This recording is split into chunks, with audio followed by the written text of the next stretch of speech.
to be showing you right now how to do a very basic stitch and crochet, the double crochet. The particular piece that this pattern is using is actually using a much larger hook than you would normally use for the lace weight yarn, and this is what's giving us such an open fabric. So if you're looking at the fabric thinking that doesn't look like a double crochet, you're right, it's just done at a much looser gauge than you would generally do, and that's for the effect that I wanted in the piece. But in case you are a newer crocheter and you have not ever done a double crochet before, this is how to work that very basic stitch. The first step that you are going to do is you are going to take your working yarn and you are going to wrap it around your hook. And you're not going all the way around, you're more laying it across your hook. And then you are going to insert your hook into the next stitch where you're ready to go. So you have the original loop around your hook, you have the wrap that you did, and then you have the stitch that you inserted your hook into. You're now going to lay the yarn across your hook and pull it under the fabric where you inserted your hook as step one. You're going to lay your yarn across a second time. You're going to go under the next two strands of yarn on your hook, under those two. That's step two. And then you're going to wrap your yarn around a third time and go under these last two strings. So one more time a bit faster. We put the yarn over our hook. We insert the hook into our fabric in the stitch that it's meant to go in. Yarn goes around the hook. We come under two strings. Yarn goes around under two strings. Yarn goes around under two strings.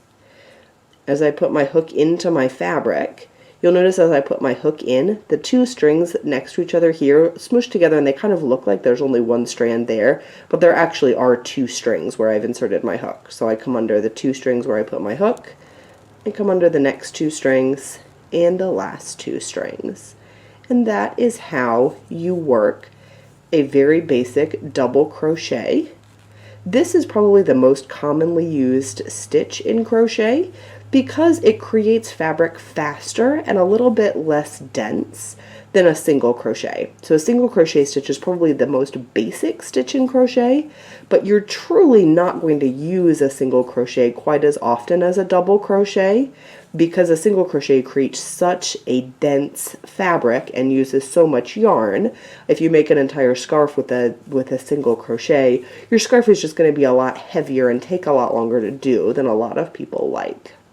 The only other tricky step about a double crochet happens when you get to the end of a row, and so that's what I'm doing. I kind of wanted you guys to see how when you get your flow down with your double crochet, how that looks when you've been double crocheting and are very comfortable with it.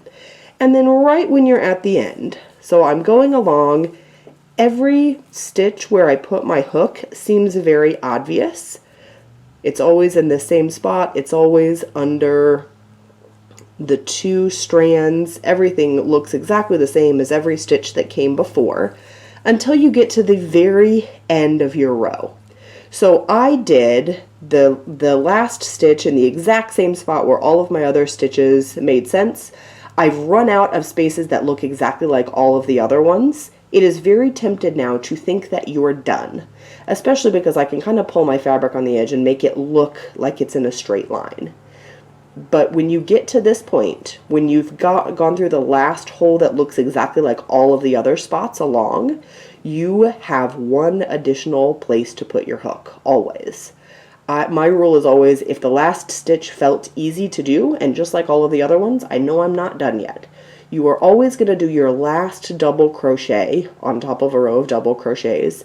You're always going to do that last stitch right here in the spot that's a little bit harder to get into. It's actually the chain 3 that you did in the previous row.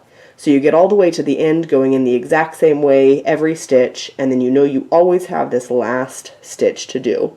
You're going to work that double crochet exactly the same as all of the other ones, wrap your yarn around, but when I go to put it in, it's going to be a little bit trickier to find.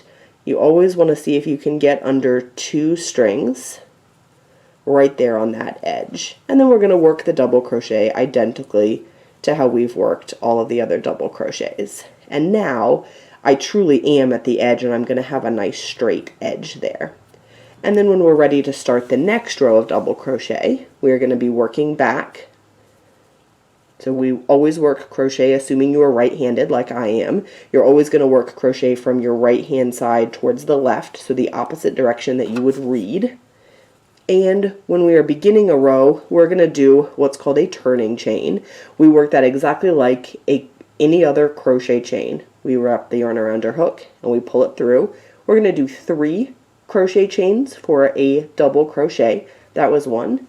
This is 2. This is 3. And now I'm going to get ready to go ahead and do my double crochets exactly the same, but you want to skip this very first one. So you're never putting your crochet hook into the turning chain, never ever. I don't care how many turning chains you do, you're never putting your crochet hook in any of them. So we know we are skipping the first 3, the turning chains that we just did, and with the double crochet we're also going to skip that very first stitch. So I'm actually going to be putting my crochet hook right there.